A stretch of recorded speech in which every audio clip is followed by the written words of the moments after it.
The woman my brother chose to marry happened to be the daughter of a bank executive.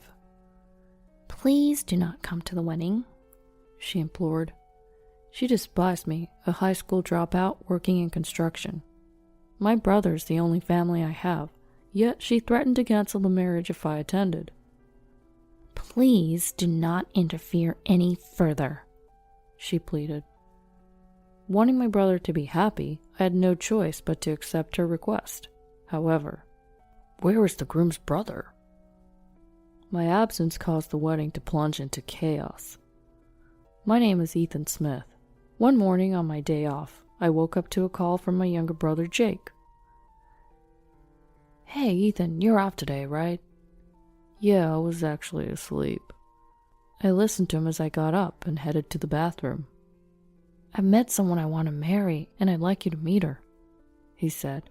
I was taken aback, and now completely wide awake. I was delighted to see my brother all grown up. Jake and I had always been there for each other. Our mother divorced when we were young, worked on her own, and provided for us. I barely remember anything about our father, because he was rarely at home. I often looked after Jake, who was still in daycare while I was in middle school, in place of our mother, who came home late from work. "Sorry, Ethan, I have to go to work again. Here's some dinner. Heat it up and eat it with Jake," she would say. Got it. I'll give him a bath first, though. He falls asleep in the middle of dinner these days. "All right, thank you, Ethan." One day, our peaceful life was disrupted when our mother decided we would go to our grandparents' house. She left us in the care of our grandparents and never returned. Jake, who was still very young, felt lost without our mother and cried every night. During those times, I read him books, held his hand as we slept, and distracted him from his sorrows. "Where's Mom? Is she coming home today?" he asked. It always hurt to hear that, and I don't remember when I started saying I didn't know. Our grandparents, despite being angry at our mother, raised us lovingly. I still remember how happy I was to have warm meals ready for me every day. When I began to accept that our mother wouldn't come back, I realized that I was the only one who could protect Jake. When Jake started elementary school and some local bullies started messing with him, I scared them off by swinging around the broom our grandmother always used. "Whoa, this guy's older brother's crazy. Run!" The reason I started thinking about learning boxing was because I had this compelling desire to become stronger, to protect my little brother Jake. In the end, there wasn't any boxing gym available in our rural hometown in Kansas. Instead, our grandpa took me fishing on his days off. Standing in front of the sea, I felt how small I was. When I cast my fishing line into the water, I felt a sense of calm that I didn't usually experience in my busy life. I grew fond of fishing and started leaving Jake in the care of our grandmother to go fishing with our grandfather. I began going every week, and Mr. Brown, one of my grandfather's fishing buddies, also became a friend. I secretly thought that if my father was still around, he would be about Mr. Brown's age, and it always made me happy when I saw him. "Do you have any idea what you want to be when you grow up, Ethan?" Mr. Brown asked me while we were fishing. I want to be a regular office worker, earn money so my younger brother and grandparents can live more comfortably, I said. "Ethan, you've got a heart as big as this ocean. You'll be fine. Just keep doing your best," he told me. Those words of his have saved me many times since. When I started high school, I studied hard so I could earn money. Then one day, my grandmother fainted. My grandmother was admitted to the hospital, and immediately after, my grandfather fainted too, and he passed away. We were able to hold a small funeral after explaining our circumstances to the people at the local funeral home. Knowing that our grandmother couldn't come, my brother Jake suggested that we go to the fishing spot to look for Mr. Brown, because he thought that Grandpa would be lonely. When we told Mr. Brown about our grandfather's sudden death, he quickly prepared and attended the funeral the next day. "Ethan, I'm sorry to make you worry. I'll get better soon." My grandmother, who couldn't attend the funeral, seemed dispirited after my grandfather's death. You take it easy in the hospital. We're fine at home. Jake's going to be in middle school next year. He's old enough. I reassured her. Well then, there are things I should tell you, Ethan, she replied, and during her hospitalization, she told me details about household matters and financial matters. However, just when we thought she was recovering, her condition suddenly worsened, and she passed away. I had to drop out of high school to work at a construction site to support Jake and myself. I'm going to get a part-time job too, Jake said. You can't get a part-time job when you're in middle school. You need to focus on your studies, I replied. But I can deliver newspapers, he protested. It's fine. I'm earning enough, don't worry, I reassured him. Jake kept offering to work part-time to help out. I want you to study, get into a good school, and go to college, so you don't have to worry about work in the future. I don't mind working as much as it takes for that, I told him. Hearing this, Jake finally started focusing on his studies, entered a prestigious high school, and steadily advanced to college. Now he works at a top-notch company and has a woman he wants to marry. As his older brother, I couldn't be happier. Can I bring my fiancé to your apartment on your next day off? Jake asked me. Here? All right, I'll make sure to clean up. I'm looking forward to it, I replied. On my next day off, I nervously met Jake's fiancée, Emily Garcia, for the first time. Nice to meet you. I'm Jake's older brother, Ethan. Please come in, I greeted her. Nice to meet you. Do you live here? She asked. Yeah, this is my brother's apartment, Jake answered while she looked puzzled. But I guess she was just not used to coming into a bachelor's apartment and continued the conversation. Yes, sorry it's so cramped. I work at a construction site and usually only come home to sleep, so I don't mind the small space. I never thought Jake would bring his girlfriend here, I said. I met Emily through a client and we're planning to get engaged soon, Jake revealed. Seeing my brother so confident, I was sincerely happy about their engagement. Emily, maybe due to her quiet personality, didn't say much, and just kept giving an awkward smile. She must be from a wealthy family. While we were talking, Jake's phone rang. Sorry, it's a work call, he said, and after he left the room, Emily finally spoke. You said you work at a construction site, Ethan. Which college did you graduate from? She asked. Actually, I started working after my grandparents died, and I had to take care of Jake like a parent. I dropped out of high school, I explained. So you didn't finish high school? She asked. Correct. Unlike Jake, I never liked studying much, and I've been doing the same job since then, I said. I didn't know that Jake's brother dropped out of high school, she said with an audible sigh of disappointment. I don't regret giving up on my education even now. But having experienced the harsh reality of how society doesn't accept me as a high school dropout, I suddenly felt anxious about whether I might end up causing trouble for my brother. I assumed, Ethan, that you must have some prestigious profession since Jake is so accomplished, but it seems I was mistaken, she said. A prestigious profession. It's impossible to regain that now. All I ask is that you don't interfere with our happiness. I have no intention of doing that. I want Jake to be happy. As I said this, she slightly raised the corners of her mouth and gave a fake smile. I could tell she was forcing it. When Jake returned, she grew quiet again. I wondered if Jake knew about her behavior, but I didn't know how to communicate this to him. Ethan, thanks for hanging out today, especially on your day off. I'm glad you were able to meet her, Jake said, radiating happiness. Not long after, I received an email announcing their official engagement. Then, about a week before the wedding, I received a call from an unknown number. It was Emily. Hello? It's Emily from the other day. Do you remember me? Just hearing her speak reminded me of our previous encounter, and I felt a tinge of discomfort. Of course, I remember you. Is something wrong? I have a small favor to ask of you today. A favor for me? Is it some surprise for the wedding? If there's anything I can do, just let me know, I jovially responded. buoyed by the thought of helping.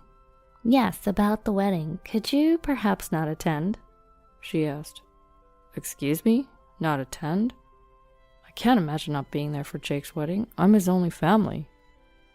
You may not be aware, but my father is a senior executive at a bank. It's frowned upon for him to attend a ceremony where the other party has no parents or relatives. So we thought we might hire some actors to attend. Actors? There's a service that provides people to play the roles of families and relatives.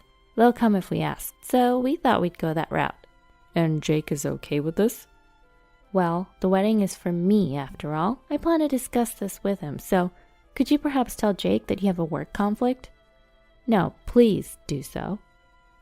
I highly doubt Jake would agree to this. I want to celebrate him too. If we don't do this, we might not even be able to hold the wedding. It was hard enough to get my father to approve of our marriage, so please don't interfere anymore. You're calling the brother of your future husband an interference? There's a pause on the other end of the line, followed by a small sigh. I just don't understand why you, with no education to boast of, or any respectable job, feel entitled to attend. Frankly, it would be embarrassing for us. With that, she hung up. I was left stunned. For the first time, I felt ashamed of myself. Granted, I'm not someone impressive, being a high school dropout, and it seemed that even getting approval for their marriage was a struggle because of me. I didn't want to cause Jake any embarrassment. That was the one thing I wanted to avoid. So I decided to call Jake. Hey Ethan, it's referee to call, what's up? Actually, about the wedding. I've got a work commitment that day I cannot miss. I'm really sorry, but I won't be able to attend. What? Why? I thought you cleared your schedule for that day. Yes, I had.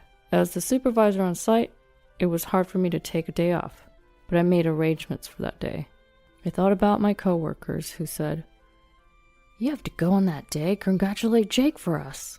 And I felt a surge of emotions. I can't get out of it. Since I'm the supervisor, I can't leave. I see. That's disappointing. But if you can make it, even if it's for a short while, please come. I want you to be there. I got it. If I finish early, I'll be there. Congratulations, Jake. Yeah, thank you. Promise me, okay? After hanging up the phone, tears wouldn't stop streaming down my face as I pondered on Jake's emotions. The fact that he wanted me, his imperfect brother, to be present at his wedding was somewhat consoling. I felt as if I had regained a fragment of my bruised self-esteem that Emily had shattered. On the day of the wedding, with no particular place to go, I decided to go fishing to escape my suffocating loneliness at home. It's something I hadn't done much of since I started working, but I always had a favorite fishing spot. It's a place where I wouldn't run into any of my colleagues. As I cast my fishing line, the familiar feeling made me tear up all over again. I was alone, and for a while, I wanted to cry freely. I wanted to release my feelings of frustration, loneliness, and pity for Jake into the ocean. After having a good cry, I suddenly sensed a presence. When I turned around, I recognized a figure standing with a fishing rod. "Oh, Mr. Brown?" I quickly wiped my tears with my sleeve and turned around again. Mr. Brown was wearing a nostalgic smile. "Ethan, it's been a while since you've come here. What makes you look so sad?" "Ha, you are observant as ever." Embarrassed that he'd seen me crying, I told Mr. Brown everything about why I couldn't attend the wedding, laughing and crying as I did so. If anyone could soothe my turbulent heart, it would be Mr. Brown. I had such a hunch. "That's harsh, Ethan. You're an admirable man. There's no reason to feel ashamed. I know that better than anyone else." Stop making me cry. "Hey, Ethan, do you think this is the place to be crying?"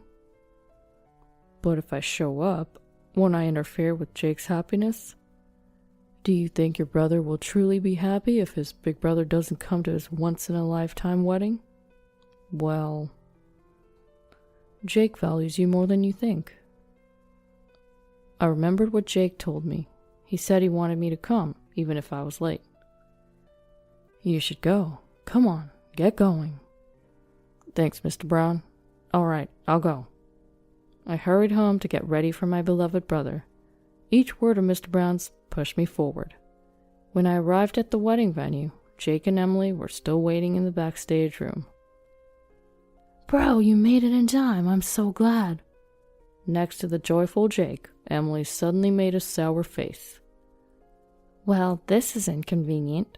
Why is it inconvenient for my brother to come? I had to invite someone to fill his seat since he said he couldn't come. That's why.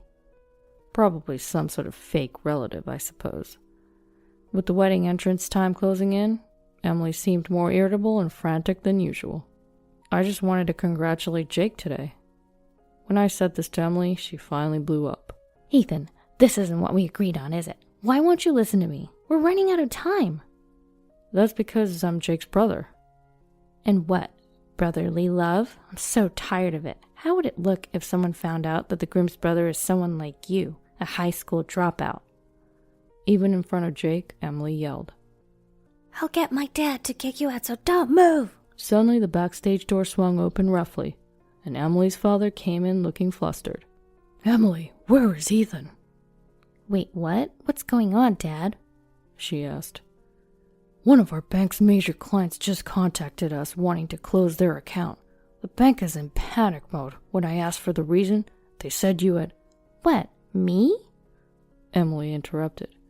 Yes, apparently they said they would seize all transactions with us, unless you change your disrespectful attitude towards Ethan. They suspect it's a matter of dignity, Emily's father explained. Emily glared at me sharply. Ethan, did you do something? Like spreading rumors to damage my reputation on social media or something? She asked. I have no idea what you're talking about. I don't understand how my name came up in this. I replied, completely clueless about the situation. Emily's attitude? Breaking the agreement? You mean the reason you suddenly couldn't come was because Emily arranged it? Jake asked, suspicion creeping into his voice. That's a terrible thing to say. Emily began, probably searching for an excuse. I cut off whatever she was going to say. I made up my mind not to come because she called me a disgrace, but I realized I was wrong and rushed over. I admitted. Hang on, Ethan. Jake was stunned. Emily, did you tell my brother he's a disgrace? Because... Emily stammered, struggling to find her words. Ignoring her flustered state, Jake spoke in a stern voice. Thanks to Ethan, I managed to get through college. I can't thank him enough. I'm sorry, Ethan. I'm truly sorry. It's okay, Jake. You don't need to apologize to me. I comforted him. Then Jake glared at Emily. Emily, we're going to have to call off this wedding. That's okay with you, right, Mr. Garcia? If that's what it takes for them to forgive us, I have no problem with it, her father replied. But wait. Emily tried to argue, but her father had already left. He probably had to deal with the bank. And so, the wedding dissolved without the bride and groom even making an entrance. According to Jake, Emily ended up losing her job at the bank due to losing their trust, and her father received disciplinary actions, getting transferred and demoted to a different state. Emily didn't want to leave, so she came crying to Jake and told him everything. But Jake had no lingering feelings for Emily. Hearing about what she had done to me and realizing her true nature had a significant impact. Apparently, her coworkers didn't think highly of her either, and this message from the major client was the final straw. There are lots of bad rumors about her, and it seems there's no chance of her making a comeback, Jake explained. I see. But let's be glad we found out her true colors before you two got married, I suggested. Yeah, that's true. By the way, aren't you curious about who the major client is? I guess so. Who could it be? I work in construction. I don't know anyone who could shake up a bank that much. Actually, there's one person who comes to mind, Jake said. He had looked into who the major clients might be, and one of the company's chairman's names looked familiar. Do you know Mr. Brown's first name? He asked. Mr. Brown? I remember our grandpa used to call Mr. Brown by his first name, often referring to him as Tom, Tommy, or even Thomas. Yeah, I think it's Thomas, I confirmed. Bingo! Did you tell Mr. Brown about the wedding, Ethan? Yeah, I did, but... Jake was grinning from ear to ear as he told me about Mr. Brown. Turns out, Mr. Brown was the chairman of a major corporation that their bank does business with. On my next day off, I went out fishing again. Despite the urgency in my heart, my legs weren't keeping up, and I stumbled my way to my usual fishing spot. Mr. Brown! Hey there, did the wedding go smoothly? Mr. Brown was smiling broadly at his usual spot. Mr. Brown. Ethan, you've been crying a lot lately. You weren't such a crybaby before. I'm sorry for troubling you with my complaints. Trouble? You're my fishing buddy, Ethan. I care about Jake just like you do. It's only natural to help a friend, so don't worry about it. Besides, you shouldn't be thinking about anything when you're fishing. I nodded and sat down next to Mr. Brown, casting my fishing line into the water. All that seemed like a distant memory, as I was back to my usual busy work life. Well, it's not exactly the same as before. There were changes happening around me. Mr. Smith, I made too much of this. Would you like some? My typical fast food lunch had recently turned more interesting. That's because the new secretary has been finding reasons to bring me homemade lunches. She was Mr. Brown's granddaughter, and I vaguely remembered her mentioning that she had been the little girl Mr. Brown brought along who used to come fishing with us. You were my first crush, and I could never forget. I can't believe you just remembered me. She pouted as she said this, but the next moment she was smiling. I had grown fond of her sunny disposition, and now she had become someone important to me. I told Jake I had a girlfriend via email, and that same night I received a call from him after a long time. Introduce me to your girlfriend, bro. I'll bring my girlfriend too. Apparently, Jake had a new girlfriend too. The fishing that my grandfather taught me was a solace to my young mind back then. Now, it's become a bond with the people I care about. It's a sunny day today. According to the weather forecast, looks like we're in for a few days of clear skies. I plan to invite my girl on a fishing date with me this weekend. It seems my husband has been possessed by a devil. I'm giving this house to Susan. If you oppose me, we're getting a divorce. He's planning to give our house, which is under my name, to our eldest son's wife? Old hag, get out of here ASAP. The wife who got my husband on her side. I'm changing it to my name, LOL. I can handle a monthly mortgage of about $1,800 easily. It seems my eldest son has joined her. Well, I don't have any attachment to this filthy house anymore. I'll move out then. I will make sure all three of you go to hell. Prepare yourselves. My name is Grace, and I'm 60. I work in an executive position in a major corporation. I live with my husband, Robert, who is 2 years younger. Last year, we renovated our house for our future. Our house was built by my father, and it's quite old.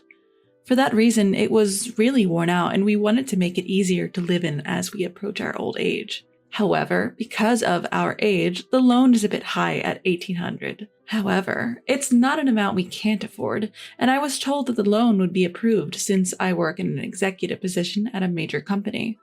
By the way, Robert is a manager at a small restaurant, and his income is less than mine, so apparently it's easier for me to get a loan. It would be difficult for me to keep paying off the loan with my income. It was originally your father's house, and now it's in your name. I feel bad, but could you pay the entire amount? I'll make up for it by contributing more to our living expenses.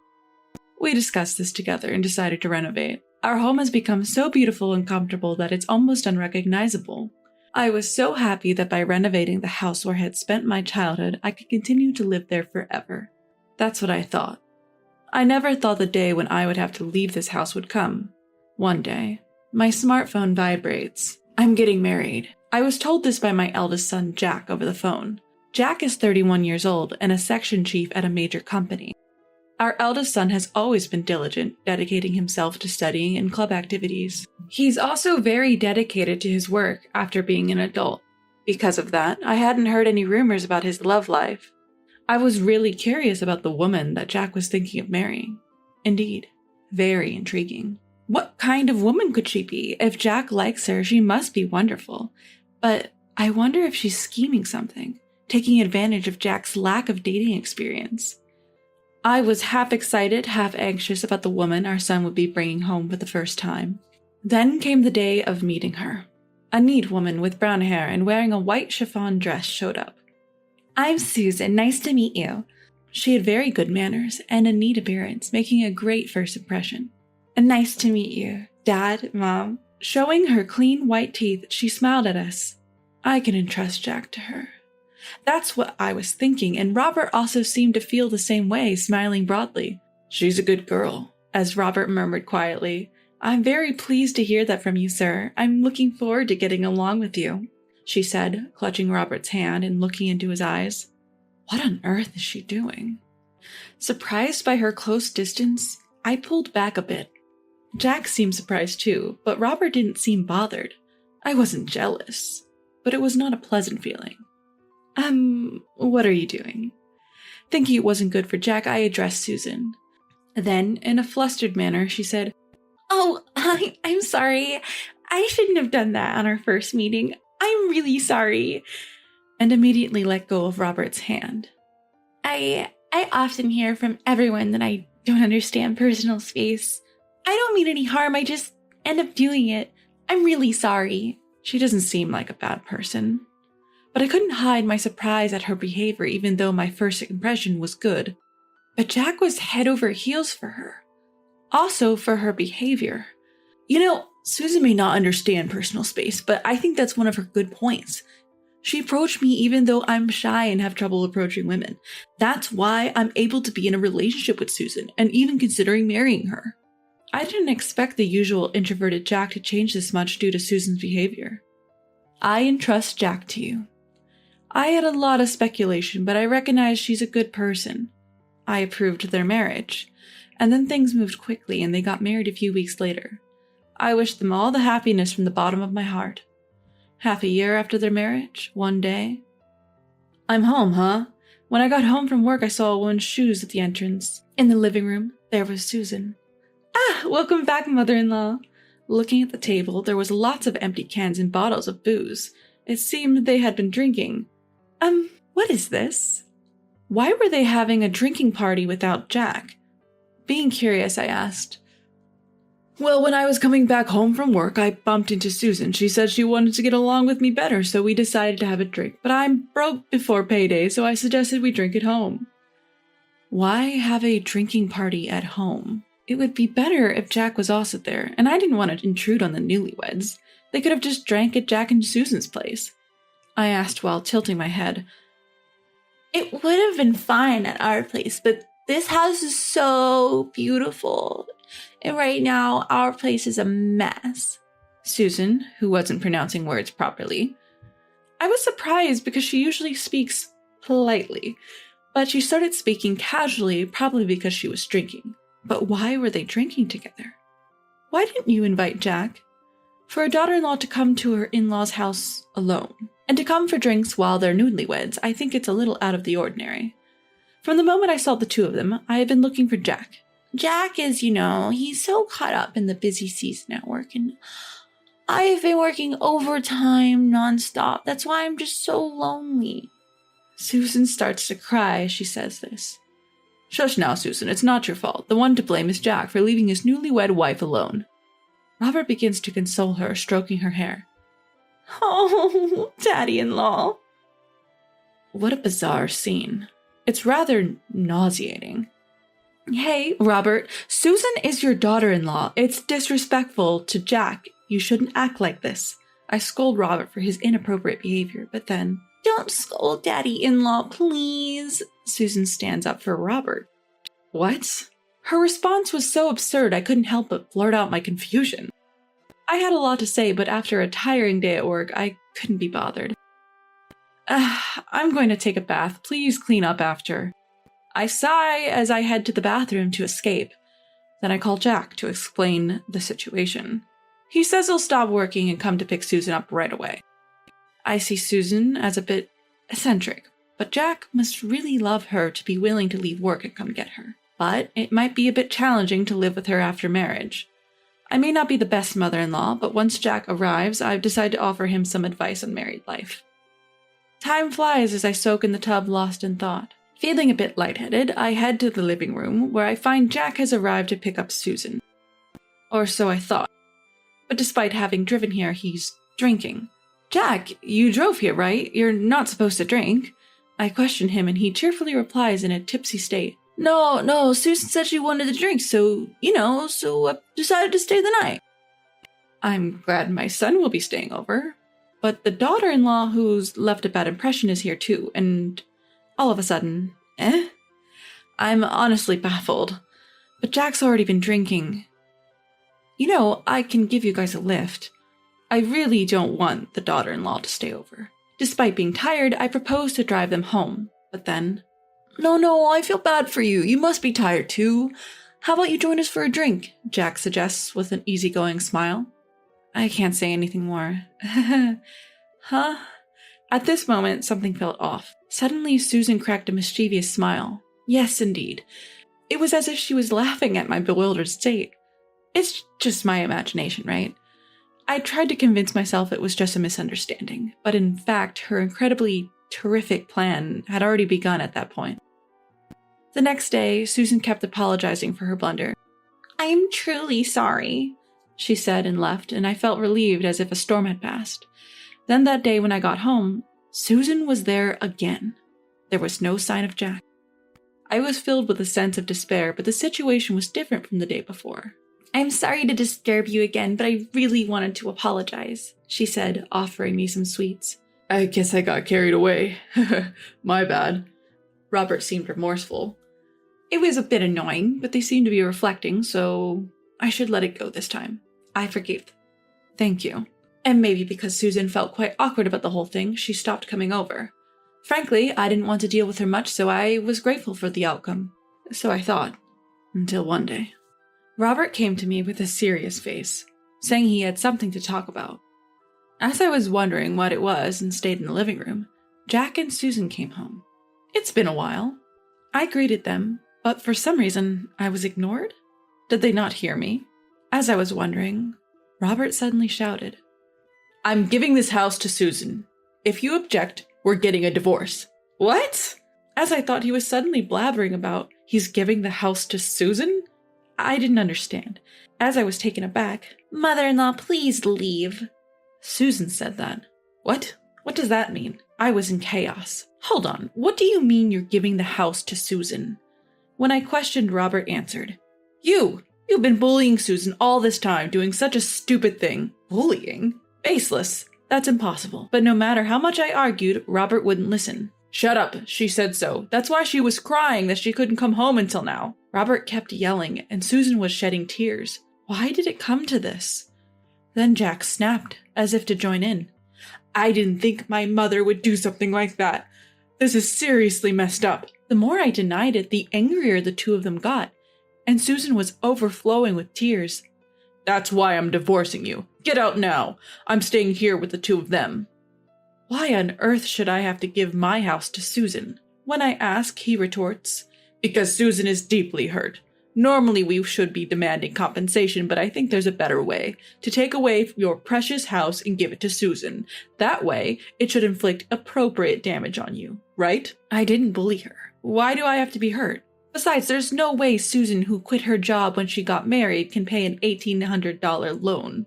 When I say that, he replies, Don't worry, the title will be in Jack's name. With Jack's salary and previous employer, we can immediately change the title. Even so, since the loan is in place, changing the title is basically difficult. If it were that easy to change the loan, anyone could buy a house. I don't think the bank will approve it. When I say that, Robert says, You work for a big corporation, and so does Jack, so it should be okay. Plus, one of my friends works at the bank where you have your loan. I think we can talk to him and everything will be okay. It's unclear where such confidence came from. That's right, an $1,800 loan is no big deal, LOL. Jack, brimming with confidence, led by Robert's words. It has become a real matter that I will have to hand over the house. I've said it over and over, I haven't bullied her, so I absolutely won't give up the house. When I object, they both blow up again. Ugh, this is too much. As I'm getting fed up, Susan, who has been crying the whole time, speaks up. Mother-in-law, for the sake of this child, please. Susan pleads, stroking her belly. No way. Mom, Susan is pregnant. If she remains as mentally unstable, she might have a miscarriage, right? So please, give in. She announces her pregnancy here. Stress is indeed a big enemy during pregnancy, but that doesn't mean I should give up my house because of some unfounded accusations. I remain perplexed. Just leave me alone for a bit. I leave the scene and go to the bedroom. Bullying? Have I unknowingly been horrible to Susan? As I'm lying on the bed riddled with worry. What's this? There's a strand of brown hair on the bed. Both Robert's and my hair are black. There's no way a strand of brown hair could fall. Wait, has there been an affair? On top of the early argument, now this awful truth is revealed. My mind is on the verge of exploding. I don't even know what's going on anymore. I cry myself to sleep, and when I wake up, it's night. As I try to enter the living room, I could hear voices. It seems that Jack and Susan aren't back home yet. I wish I could have a drink too. You can't, you're pregnant, remember? Robert and Susan full of enthusiasm. I found no chance to intervene. The mysterious accusation of Susan left me in despair. As I remained unable to enter the living room, suddenly I heard the sound of an intimate encounter. Oh, Susan, I love you. Stop it, Robert. Jack and my mother-in-law will find out, you know. Huh? What the hell are Robert and Susan doing? What on earth is happening here? Don't worry, Jack is passed out drunk, and Grace hasn't come out of her room for a while. She's probably sleeping already. LOL, is she sulking? LOL, too funny, LOL. The brown hair probably belonged to Susan. It's disgusting. What were these two doing on the bed I was sleeping in until just a few moments ago?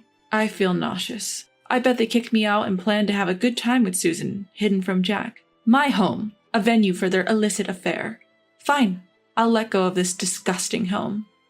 But you will see consequences. The next morning, I acted as if I'd been asleep in my room and nothing happened in front of the three. Actually, I didn't want to sleep in that bed anymore, and I was too shocked to get any sleep. Finally handing over the house. When I said, I've decided to hand over the house, everyone broke into a grin. Great, let's get the transfer of ownership done.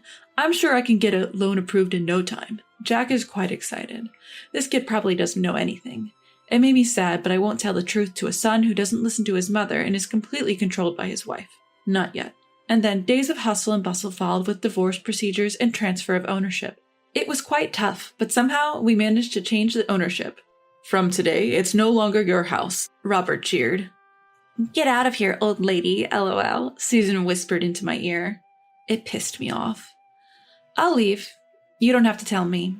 Letting go of the house I lived in all my life, it was sad, but had become a place of infidelity. No regrets left. From now on, I'll mess with these three and their odd relationship. You all will be sorry for what you did. About a month after I moved out, finally I'm ready. I returned to my former home. When I rang the doorbell, what does a stranger want here? Even after such a long time, Robert was furious. Can I come in? I have something to say, I assertively requested. Why should I let you in my house? Robert is reluctant to let me in. I have something important to say. It's also for Susan's sake. Something important for Susie? As soon as I mentioned her name, he let me in without hesitation. Honestly, I didn't want to say her name because it made me feel sick, but I knew Robert was soft for her, so I played that card. An outsider is here. An outsider? Sure, we're divorced and hence strangers now, but is that the right way to say it? I was irritated by Robert's reaction. What do you want after all this time?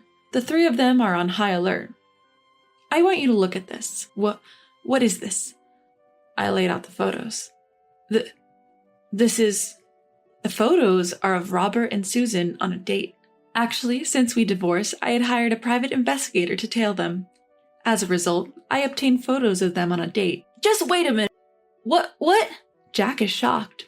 Then, what are these photos supposed to mean? We're a close father-in-law and daughter-in-law. Nothing more, nothing less. Yeah, what do you want taking these nonsensical photos? Two of them insist they're just close. Well then, how about this? I took out my smartphone and played a recording. I really do love Susan. Hey, if you speak so loudly, Jack and mother-in-law will wake up. It's a recording of Robert and Susan's voices and their indistinct chatter. What? Actually, the day I discovered the relationship, I had recorded their conversation. No, this is a misunderstanding. Robert desperately tried to explain. What misunderstanding? This is clearly not okay.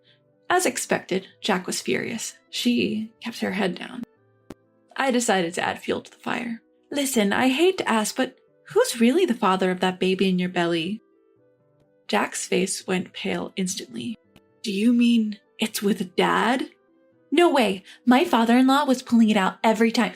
Oh, she dug her own grave. You just admitted it, didn't you?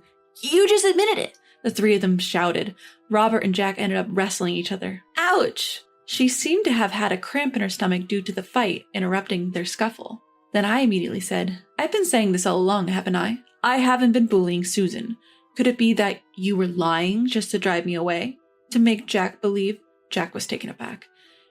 You're kidding. What the hell? That's just messed up. With you guys, and I couldn't trust my own mom. Jack, who couldn't trust his mother and listened to the wicked woman, seemed to be blaming himself. Now that you understand all this, spill everything. Jack shouted angrily at the two of them. They hesitated to confess, but then said, We have enough evidence here. Are we going to court? The word court triggered them, and they finally began to talk.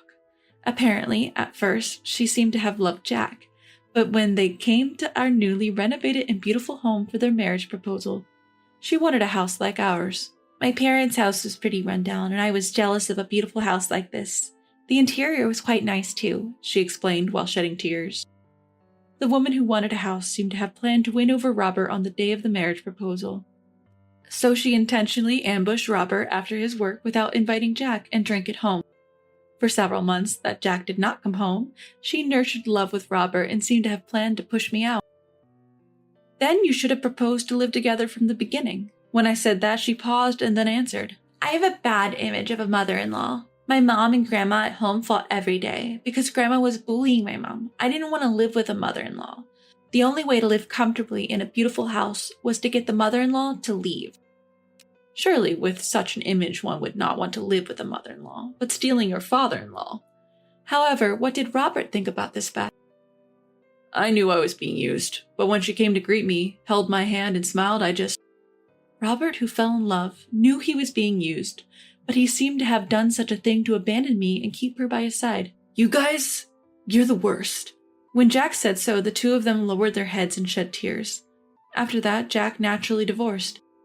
When he checked the DNA of the child born, just in case, it turned out to be Robert's child. I won't pay child support. Saying so, Jack demanded compensation from the two of them.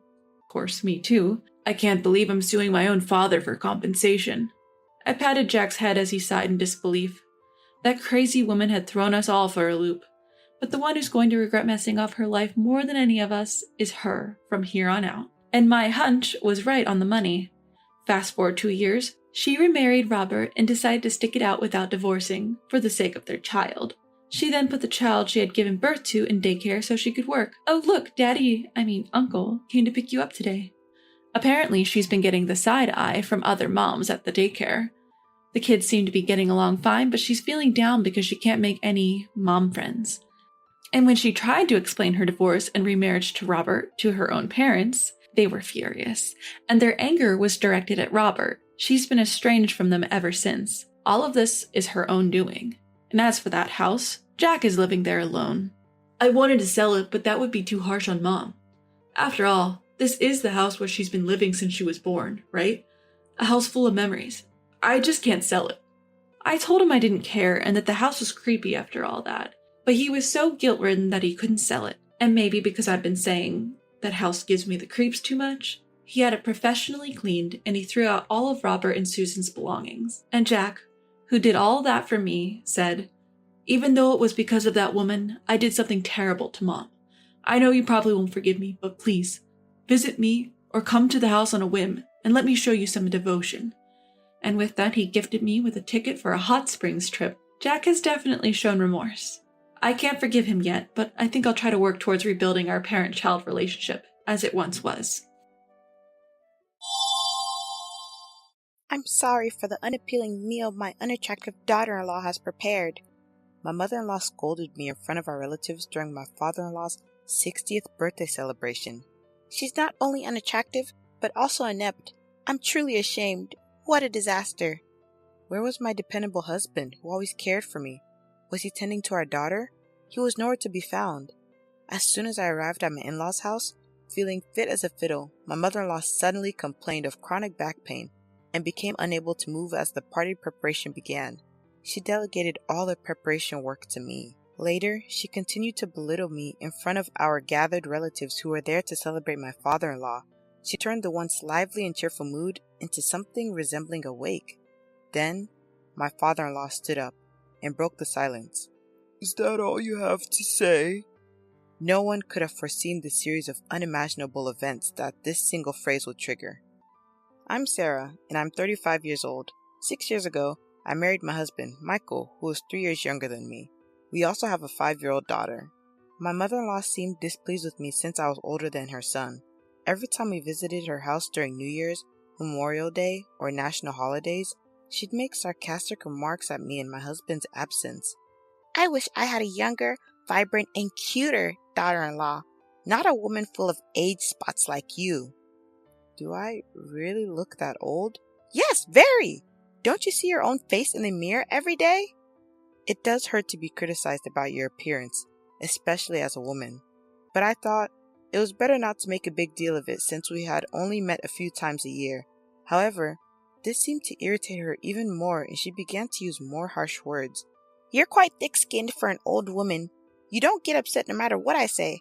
I find it annoying that you don't show a shred of modesty. Yeah. What should I say to my mother-in-law, who only says things that make me feel at a loss for words? In front of my husband, she hides her true dark nature and speaks kind words to me. My husband seems to have no idea that I'm being mistreated by her.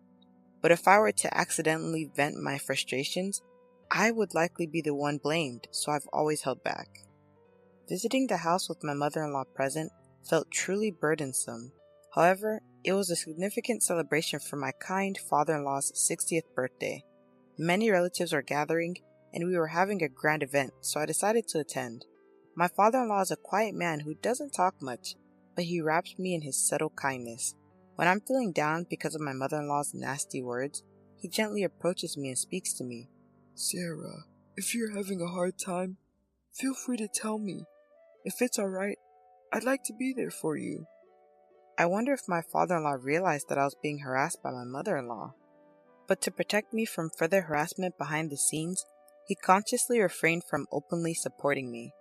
To celebrate such a warm-hearted father-in-law, our family left early in the morning and drove 3 hours to our in-laws' house. I was feeling a bit under the weather with the low-grade fever and lingering fatigue, so my husband, Michael, took it upon himself to do all the driving. On reaching my in-laws' place, my mother-in-law stepped lightly out of the front door with a gleeful expression. Well, well, look who's here. It's been a while, Michael. You should show your face more often. Oh dear, you look tired. Well, I've been driving non-stop, so it can't be helped. I see. You've worked hard. I'll get the bed ready right away. Why don't you go rest in the back room? I think I'll take you up on that. Sarah, you should get a rest too. You've been taking care of the kid in the car. You must be tired. Besides, you don't seem well. Oh dear, Michael. You didn't know? I called Sarah yesterday and we planned to go shopping together for the 60th birthday celebration. You go and rest. Sarah, once you've put the luggage at the entrance, we'll head out. Of course, no such communication had come, and I don't remember making any such shopping promise. Having looked after our energetic 5-year-old daughter, I'm exhausted, and since I'm not feeling well, I'd like to rest too. Since Sarah's not feeling well, let her rest. The shopping can be done by you. But it's your father's big celebration. I want to choose the best ingredients with Sarah. Sarah, you'll keep your promise with me, right? She certainly knows how to make a good excuse. Without giving me a chance to refuse after setting down the luggage, she forcefully pulled me by the arm and shoved me back into the car we had just gotten out of. Then, glaring at me fiercely, she snapped, I don't think you need time to rest. However, right after that, she switched her expression to a big smile and loudly said, Thank you for driving the car. I'm so happy. Knowing my mother-in-law, if I opposed her now, it would surely make the whole day a disaster. I reluctantly got into the driver's seat. I'm fine, so Michael, you just rest. I'll go shopping with mother-in-law. As I tried to hand over our daughter to Michael, mother-in-law took my daughter from my arms and swiftly seated her in the child seat, quickly closing the door. Looking after the child is a mother's duty. Well, Michael, we're off.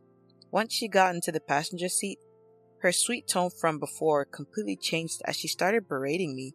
So, you can't even look after your child properly? Stop using Michael for your convenience. You're just an incompetent daughter-in-law who's only aged. What was terrifying was that she maintained a sweet facade since Michael was still nearby. Oblivious to all this, Michael waved us goodbye. I drove my unfamiliar husband's car toward a large supermarket. Of course, there was no way mother-in-law would stay quiet during the drive, and she started lecturing me right away. I'll make you regret lazing around while making my son drive. Mother-in-law, please don't say such scary things. I've been feeling feverish and fatigued since this morning. Your poor health is due to your bad management. Also, your crow's feet have increased, and the spots on your cheeks have darkened. I can't even bear to look, and your skin has lost its elasticity. I had lost all my energy to respond to her harsh words, and barely managed to arrive at the supermarket, nodding along the way. This is really exhausting. I wonder how all the other daughter-in-laws in the world managed to endure such treatment from their mothers-in-law. My high-spirited mother-in-law, without even a word of thanks, jumped out of the car and swiftly handed me 2 shopping carts. You're so slow! Get a move on! When I tried to avoid the crowds, she swiftly moved forward, filling the shopping basket with luxury foods like USDA prime beef, crab, salmon roe, and melons. And then she started to add in things clearly not needed for the day. Mother-in-law, do we need these urgently? I asked. We're bulk buying, so we don't have to come to the supermarket again and again. You should know that without being told, she replied. Feeling helpless, I let her do as she pleased. By the time we finished shopping, the 2 baskets were piled high. We're going to check out. Hurry up, stop dilly-dallying. Despite her rush, when it came time to pay at the counter, my mother-in-law showed no intention of taking out her wallet. Mother-in-law, the payment, I began, but with her hands folded behind her, she didn't move an inch. When I asked for the money again, she glared at me and got angry. You should pay for everything. Excuse me? I stammered. As a wife, it's your duty to entertain your husband's father. Don't be stingy and just pay. I ended up having to pay a total of $300 at the cash register to avoid making a scene. Not having any cash on me, I paid with my credit card. As a part-time worker trying to raise a child, this was a significant blow to my finances. And to make matters worse, I had brought $300 as a birthday gift for my father-in-law's 60th birthday, but I couldn't use that. The expense meant I would have to cut back even more on our living costs in the future, and the burden that had already been heavy just became even heavier. I wonder how I should tell this to Michael. If I report this, mother-in-law might cause a fuss. During the car ride home, my mother-in-law kept hurling insults at me. It was almost impressive how many different insults she could come up with.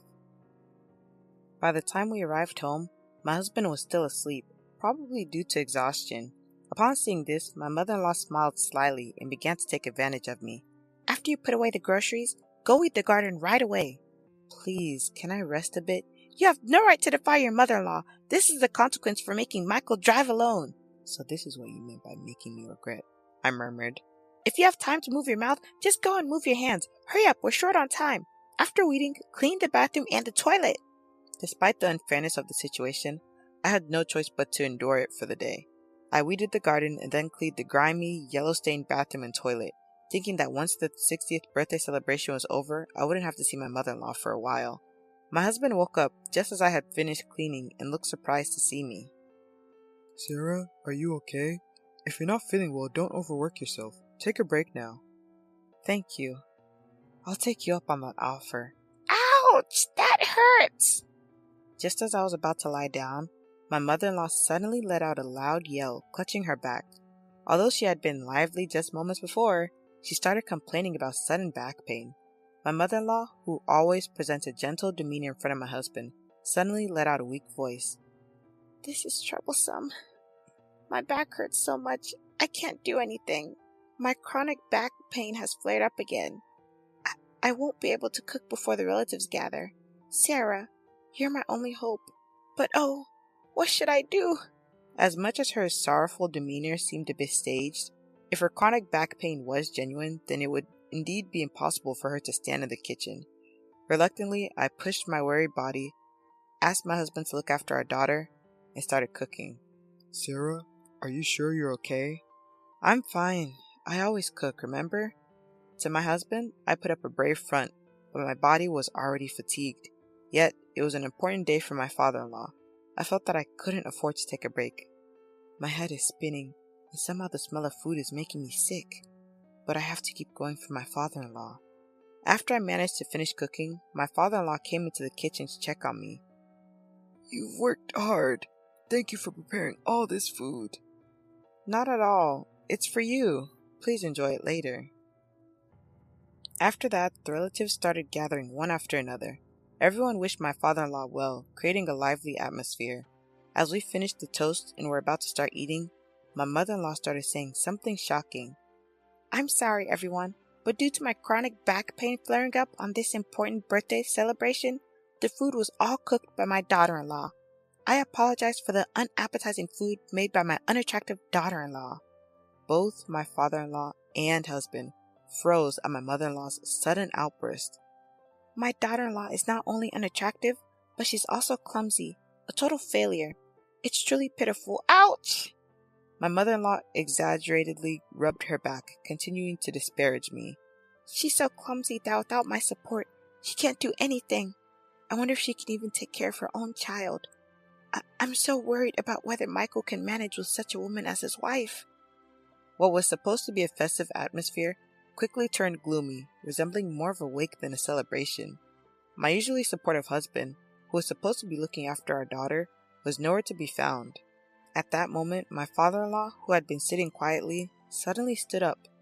Is that all you wanted to say? Huh? Seems like it. Maybe we should kick out the useless one then. Following his words, my husband entered the room, holding our daughter in a suitcase. His face was unusually stern. Dad, as you said, I've packed her stuff. My mother-in-law smiled at the sight, seemingly pleased. Sarah, looks like you're getting kicked out. Hehehe. But to her surprise, my husband handed the suitcase to her. What? My father-in-law's booming voice added the final blow. Take that and get out of this house right away! Although she seemed unable to comprehend what was happening, my mother-in-law quickly understood the situation. Why should I be the one kicked out? It's Sarah who's useless. The bathroom is always covered in mold, the toilet left dirty, and you call Sarah useless when you barely cook anything?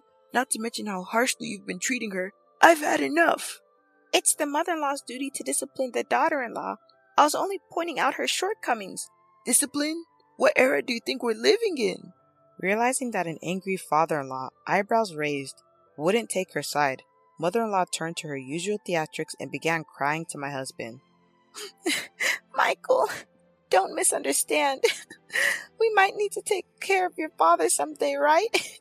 So, I was teaching Sarah how to be a good wife. As tough as that was. Take care of him? That's a laugh. I won't be fooled by you anymore. You've just been bullying Sarah.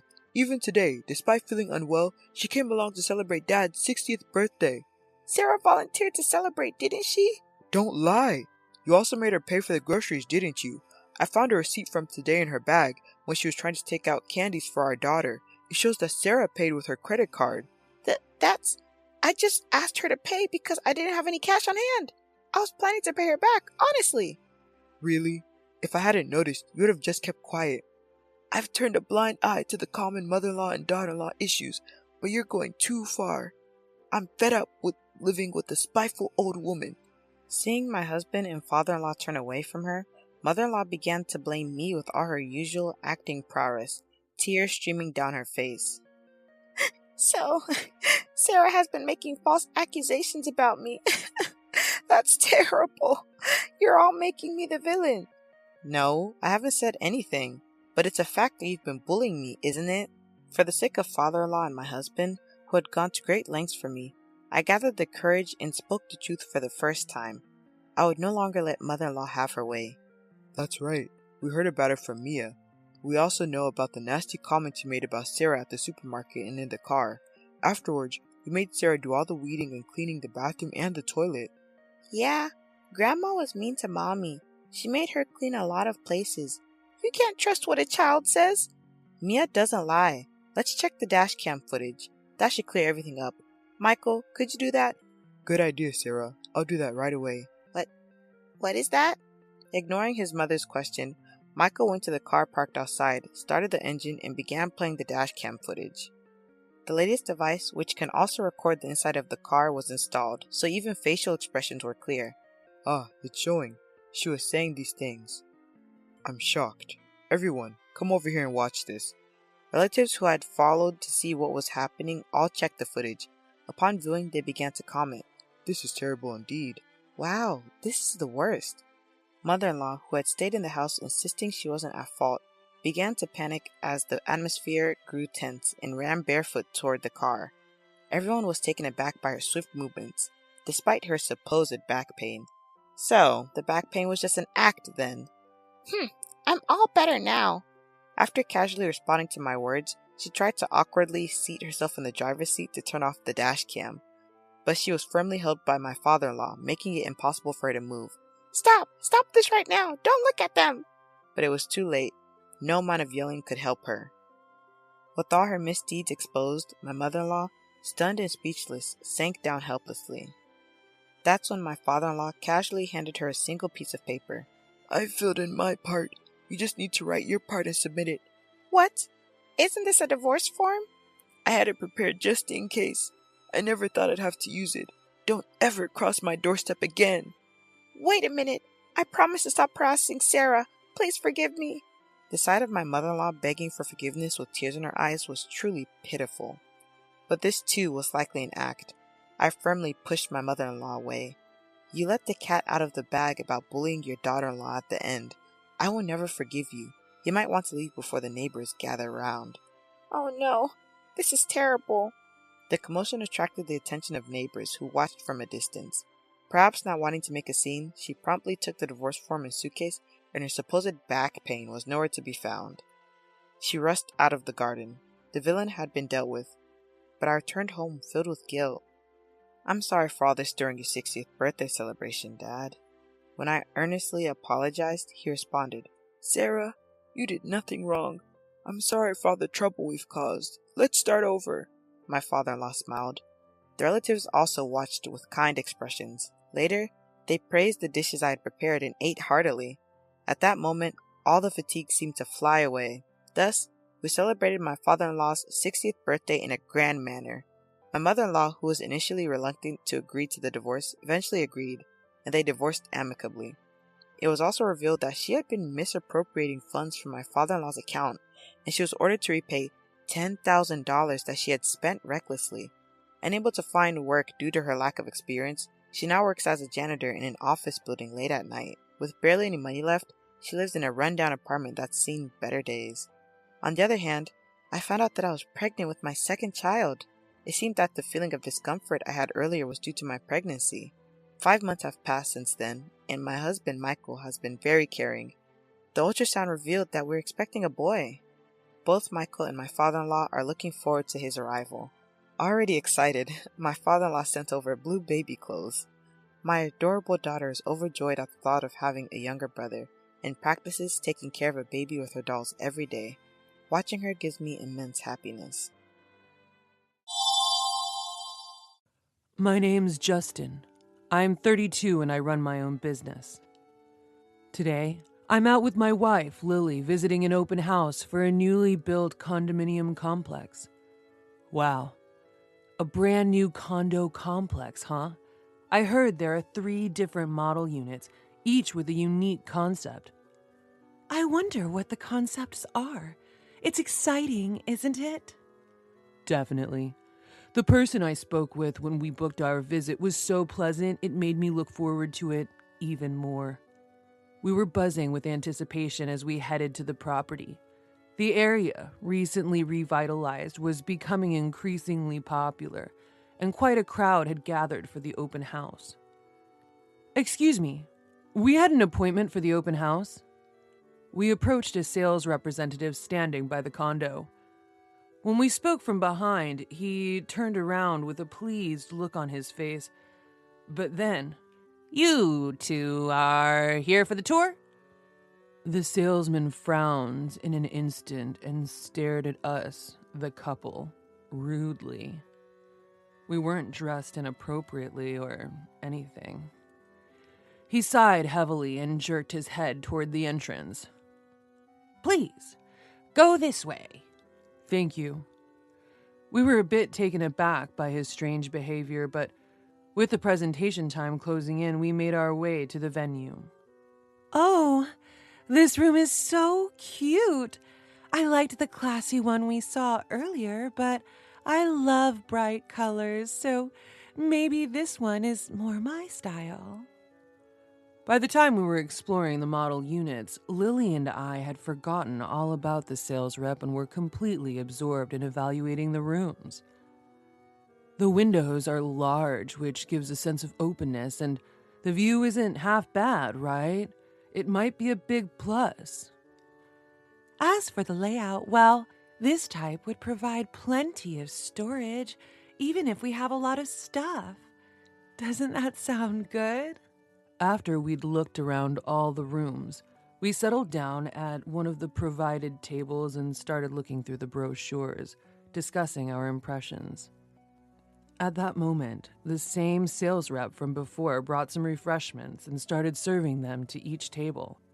Thank you for coming by today. How was everything? If you have any questions, don't hesitate to ask me. My name is Brown. In stark contrast to his attitude at the entrance, he was smiling and making polite conversation at each table. However, he breezed past our table with a pause and without leaving any refreshments for us. Huh? Lily and I just stared, dumbfounded. Eventually, after he had finished serving everyone else, he glanced our way and seemed to smirk before moving on. Hey, that guy, Lily whispered to me, furrowing her brows. You mean the one who was so rude to us at the entrance? Yeah, that's him. We never did receive our drinks or the extra information we'd asked for. The excitement we'd felt had completely vanished, replaced by a sour mood. I thought the ad looked promising. Lily looked disappointed. As we were getting ready to leave, we heard Brown's voice. Apparently, he thought he was alone. Man, that clueless couple today was a real pain. They're so out of touch with their own status, it's just sad.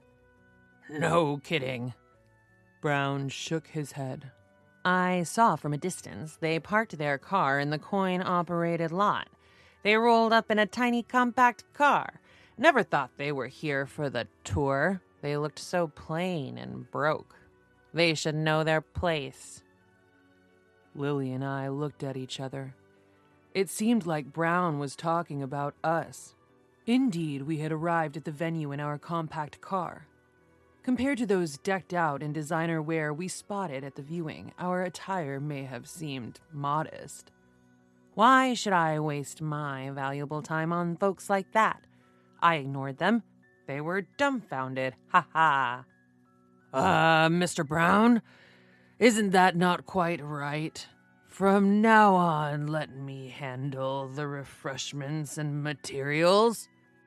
The one to argue with the abrasively laughing Mr. Brown was apparently his junior colleague. Shut up, Johnson.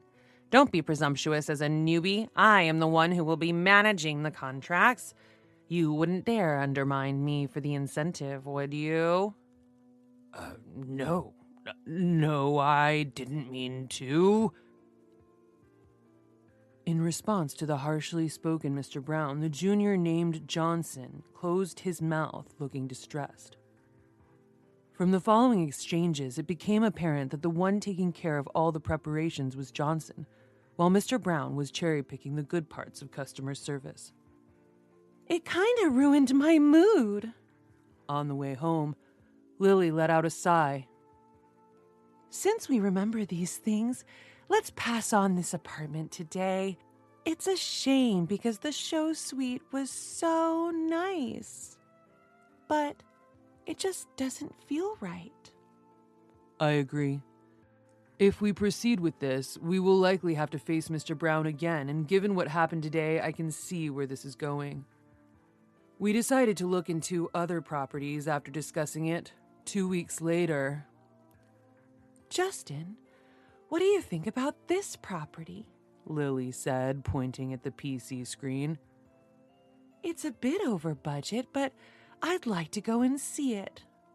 Only a few units left, huh? You're weak for these marketing phrases, Lily. You always end up buying things that say limited edition, even sweets. As I teased her, she laughed and said, "Don't compare it to sweets."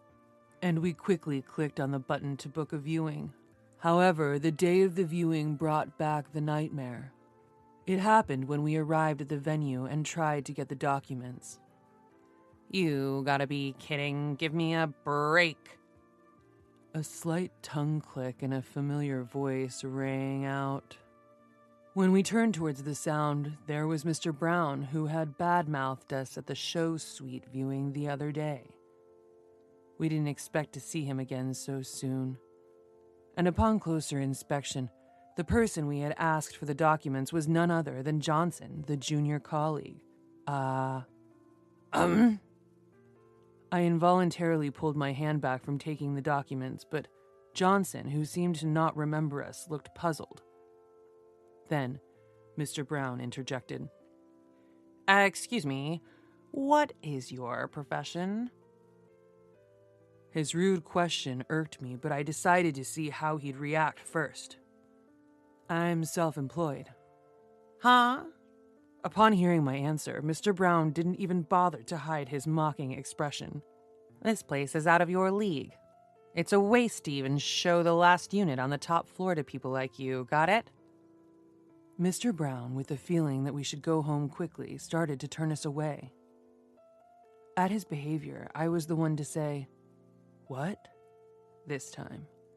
Then Mr. Brown showed a smirking smile. "Don't get it? It means no, poor folks. Understand?" "Sir, please stop it. I'm very sorry. Here are the documents." "Johnson, stop messing around and don't increase our workload." Johnson's attempt to intervene was ignored as Mr. Brown took the documents from him. "Are you saying we should choose our customers? I'm not convinced." Lily couldn't help but confront Mr. Brown, but he didn't seem to care at all. Yep, this is a luxury apartment building where high society resides. We decline entrance to the poor. He clearly was implying that they should leave. I couldn't keep quiet and spoke up. "I highly doubt you have been given the responsibility to screen the potential buyers. Could you please call your superior?" But Mr. Brown just shrugged it off. "I can't do anything about what you're saying, like I told you. This property is designed for the affluent upper class. It's not something people like you can afford." His statement was shocking. "Mr. Brown, that's rude to the customers. Please stop. I'm very sorry." A flustered Johnson tried to mediate, but I cut him off. "So we, as a couple, are denied the viewing, right?" Mr. Brown then smiled triumphantly. "Exactly," he said in an arrogant tone, gesturing us towards the exit. "I wouldn't even do it as a favor." Lily, who had been silent next to me, finally lost her temper, and we left the venue indignantly. Wait, please." After we walked some distance, we were stopped by Johnson, who had run after us. "I'm truly sorry. Even though my apologies might not fix anything, I'm really, really sorry for the terrible rudeness. I don't know how to make it up to you." "Johnson, you should go back." I'm sorry. I must have upset you more by chasing after you." I shook my head as Johnson apologized with sweat dripping down his face. "I can see you're a sincere person. Thanks for your concern, but we'll be heading home now. You should go back too, or Mr. Brown will be mad. Don't worry about us anymore." But... Looking back at the way we had come, Johnson bowed deeply to us again. "Listen, Johnson, we're not really mad. It's okay. We're angry at Mr. Brown, and after such a bad experience, we probably wouldn't feel like buying the place even if we saw it. So, we're going home. but we haven't given up on finding a property. Lily smiled and said, I don't want to see Mr. Brown again, and I definitely don't want to buy a place from someone like him, but if we get another chance, I'd like you to be in charge. Can you do that? Yes, of course. I'll make sure to show you our best property. We were smiling as we watched Johnson bow politely. Then, we received Johnson's business card again and promised to call him when we're ready to see the other properties. While we were handing over our contact details to him, the disgruntled footsteps of Mr. Brown echoed. Johnson, where did you put the contract documents? Geez, you're never around me when I need you. What are you doing? Don't embarrass me. As he yelled, Mr. Brown noticed us and with an exasperated look nudged Johnson. Stop doing useless things. Don't waste your time with these poor folks. There's no gain, not even a cent, or should I say a penny. Now hurry up and get those documents, got it? With that said, Mr. Brown grabbed Mr. Johnson by the scruff of his neck, struggling, and started to backtrack the way he came. Hey, quit the rough stuff. Upon raising my voice with conviction, Brown let out a snort of laughter. Are you still there, poor man? Ah, is that you? You don't like being told that you don't have time to be poor, so you're pretending to be free? Go home early and work hard. He waved his hand as if shooing us away and started to drag Johnson away. Hey, Justin, I'm about to reach my boiling point. Me too. While watching Lily clench her fist, I wholeheartedly agreed. About an hour later, during the drive home in my favorite compact car, when a call came in on my smartphone, I asked Lily to answer it. From the phone, now on speaker, came a pleading voice. Sorry, can you come back right away? The voice had changed, almost like a different person, but it seemed to be that of Brown. What can we help you with? When Lily asked, a hurried reply came. There's something I want to tell you. We don't want to go back to you. What do you want to say? You can tell us over the phone. You sound so haughty. No, nothing. Can you please calm down? As Lily coldly brushed him off, there was a hint of anger in Brown's voice again, but for some reason, it quickly returned to a flattering tone. However, Lily showed no mercy. Well, remember how you said we wouldn't gain even a penny by dealing with you? This call is a waste, so goodbye. But wait. Ignoring Brown's attempt to stop her, Lily hung up the call, and when the phone rang again, she turned it off, deciding it was too much of a hassle. By the way, how much is a penny worth right now? At Lily's serious question, I couldn't help but laugh. I think it's about 0.03 cents in Colombian pesos. 0.03 cents, huh? Do you know a place with a lower rate? If it's Indonesian rupiah, I think it was about 0.009 cents. Then Lily started imitating Brown. Not even a penny to gain by dealing with the likes of us, or rather, not even a rupiah. Hey, do I sound like him? Who's smarter? Both are kinda so-so. You're mean, Justin. And so we chatted away, enjoying a quick lunch before returning home. Then we spotted a figure in front of a certain garage. Hey, Justin, sorry for the trouble of coming back with your car. Robert, that's fine, but you brought them both here? We had no idea this was going to happen, and we're having a meal. Sorry, did we keep you waiting for too long? No, not at all. I'm the one who should be apologizing here. Hey, don't just stand there like a lump. What?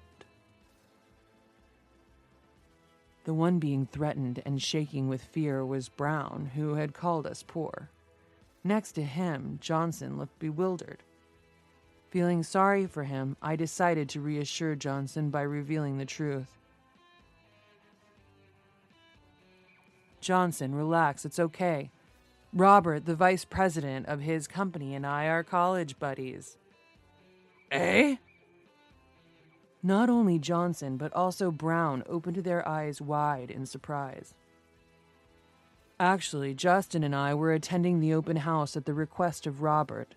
Oh, but we were really looking for a property. Who could have thought that things would turn out like this? I confessed. Johnson looked flustered while Brown looked at us in disbelief, as if to ask what we meant. We had asked Justin to dress casually for the viewing. We even arranged for him to use the small car we had prepared. Otherwise, well, look over there. The car in front of our garage is Justin's real vehicle. He's a well-known young investor around town. Brown, you can tell just by looking at that car you couldn't afford it even if you stood on your head, right? Yes, I apologize. Brown appeared to be trembling, likely severely chastised by the time we returned. A few months ago, we started receiving complaints at the corporate office. People said they felt looked down upon by salespeople when they went for casual viewings. Everyone was saying the same thing, so I visited the site many times, but you acted polite in front of me, Brown. However, the features match you no matter how I think about it. I asked Justin to confirm once I left the site, and the result is this situation. Mr. Vice President, could there be some kind of mistake? Don't screw around. We have the recorded conversation. Do you want to deny it until I play it back, eh? I apologize.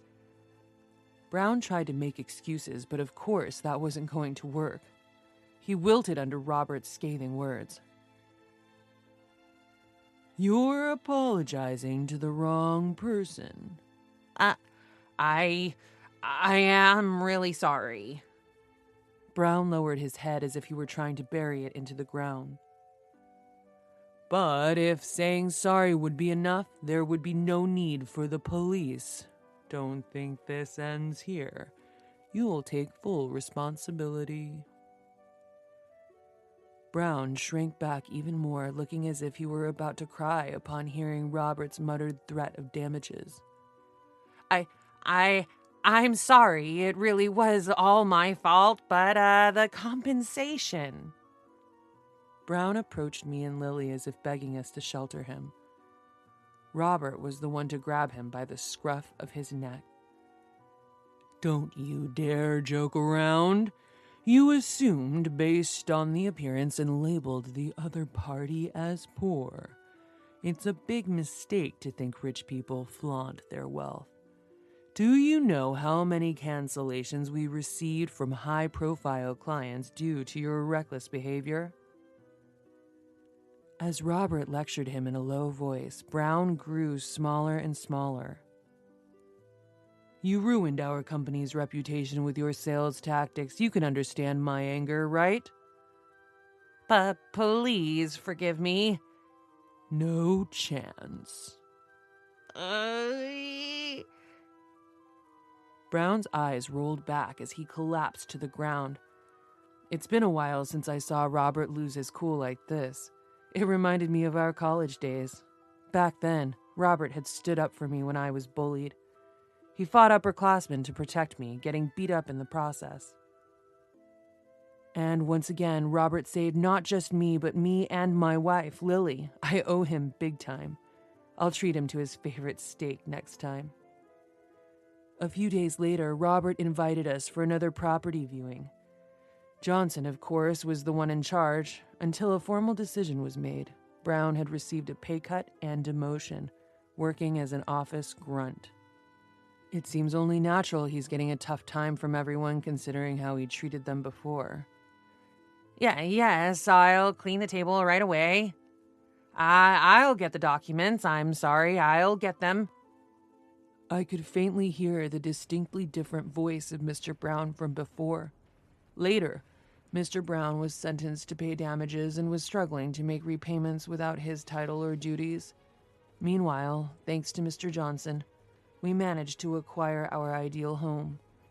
Moreover, due to Robert's consideration, we got it at a slightly discounted price.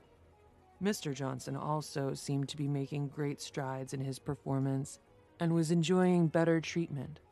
Honesty is such an important thing in life, I thought to myself.